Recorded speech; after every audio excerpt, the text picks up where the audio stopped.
Bienvenue à Pythagorae. Vous êtes au bon endroit pour comprendre les notions de maths du collège et du lycée. Dans cette vidéo, je vais vous expliquer comment réduire une expression littérale. Donc pour réduire, on va utiliser la même formule que pour la simple distributivité lorsqu'on voulait développer, mais on va l'utiliser en sens inverse, c'est-à-dire k fois a plus k fois b égale k fois, entre parenthèses, a plus b, où k, a et b sont des nombres, pouvant être bien sûr, comme on l'a déjà vu, représentés par des lettres. Faisons des exemples. Pour le premier exemple, on a moins 3x plus 5x. Alors, notre idée, ça va être de l'écrire sous la forme k fois a plus k fois b. Donc, écrire ça sous la forme d'une somme de deux produits, ces deux produits ayant un facteur commun, c'est-à-dire le k. On se rend compte ici qu'on a un facteur commun qui est x et on va écrire ça sous la forme x fois moins 3, ça donne bien moins 3x, plus x fois 5 qui donne bien 5x. Une fois qu'on est à cette étape, on peut donc identifier que k est égal à x, a est égal à moins 3 et b est égal à 5. En appliquant la formule, on va donc avoir k fois entre parenthèses a plus b, c'est-à-dire x fois entre parenthèses moins 3 plus 5. L'opération qui est prioritaire maintenant, c'est l'opération qui est dans la parenthèse, que l'on peut faire moins 3 plus 5. Ça va nous donner 2, donc x fois 2, que l'on écrit plus simplement 2x.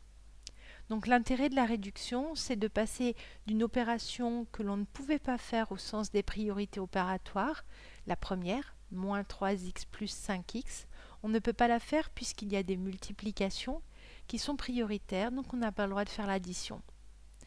L'intérêt de cette réduction, c'est que en passant par cette formule, ça va nous permettre de changer les priorités opératoires. Ce qui devient prioritaire, c'est l'opération qui est entre parenthèses, et du coup d'être capable d'effectuer cette addition sans contrevenir aux règles de maths, c'est-à-dire en respectant toujours les priorités opératoires.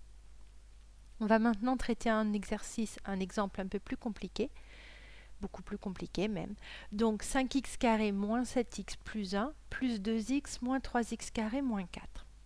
La première chose que l'on remarque dans cet exemple, c'est que on n'a pas simplement des additions, on a aussi des soustractions.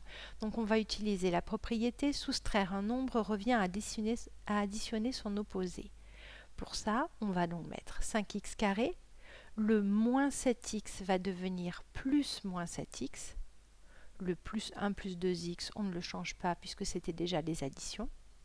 Le moins 3x carré va devenir plus moins 3x carré, on additionne l'opposé. Et enfin, le moins 4, la soustraction de 4, devient l'addition de l'opposé de 4, c'est-à-dire plus moins 4. Arrivé ici, on veut identifier la formule que l'on a en haut.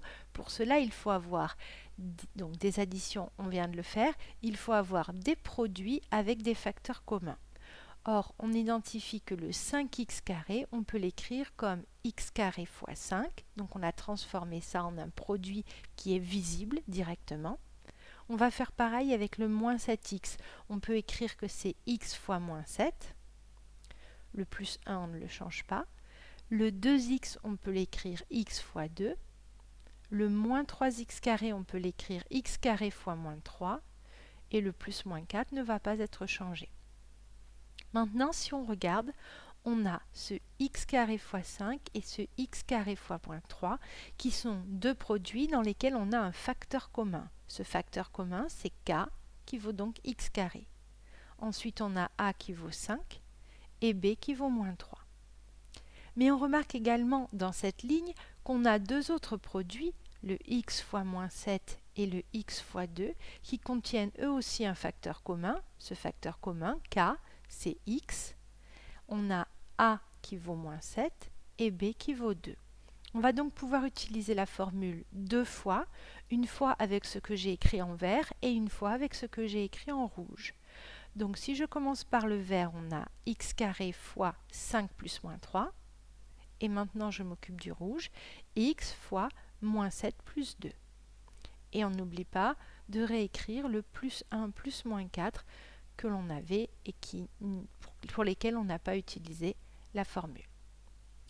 Maintenant, en respectant les priorités opératoires, je vais faire les opérations entre parenthèses puisqu'elles sont prioritaires. 5 plus moins 3, ça fait 2. J'obtiens donc 2x carré. Moins 7 plus 2, ça fait moins 5, donc plus moins 5x. Et le 1 plus moins 4 qui fait plus moins 3. Je termine en transformant mes additions de l'opposé en des soustractions et j'obtiens 2x carré moins 5x moins 3. À vous de jouer maintenant pour les deux exemples que l'on va faire. Pour le premier exemple, 2x carré moins 7x carré plus 4x, je vous laisse mettre sur pause, le faire au brouillon sur une feuille et ensuite relancer la vidéo pour vérifier si vous ne vous êtes pas trompé.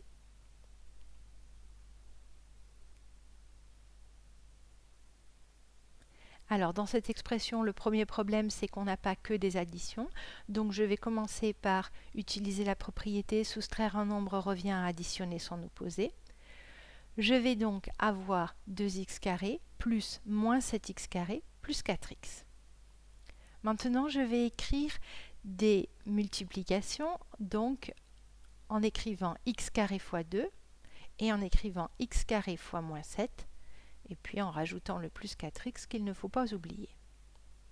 J'ai maintenant deux produits avec un facteur commun qui est x carré qui est donc égal à k. A vaut 2 et B vaut moins 7.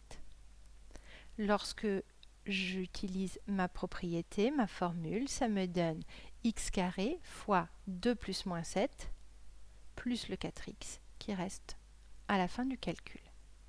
Je fais l'opération qui est entre parenthèses, elle est prioritaire, ça fait moins 5, j'obtiens donc moins 5x carré plus 4x. On passe au calcul D, je vous laisse mettre sur pause et essayer de le faire avant de regarder la correction.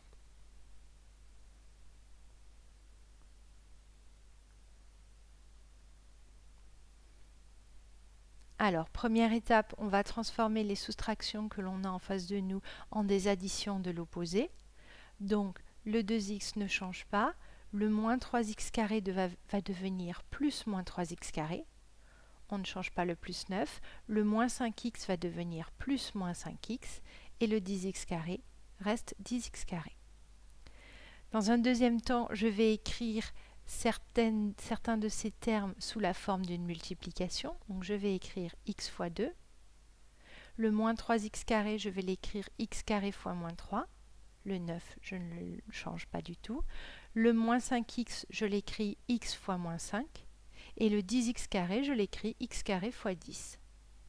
À partir de là, je repère que dans x fois 2 et dans x fois moins 5, j'ai un facteur commun qui est x, c'est donc la valeur k. A vaut 2 et B vaut moins 5.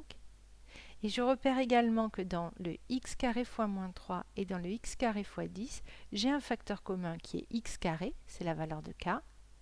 A vaut moins 3 et B vaut 10.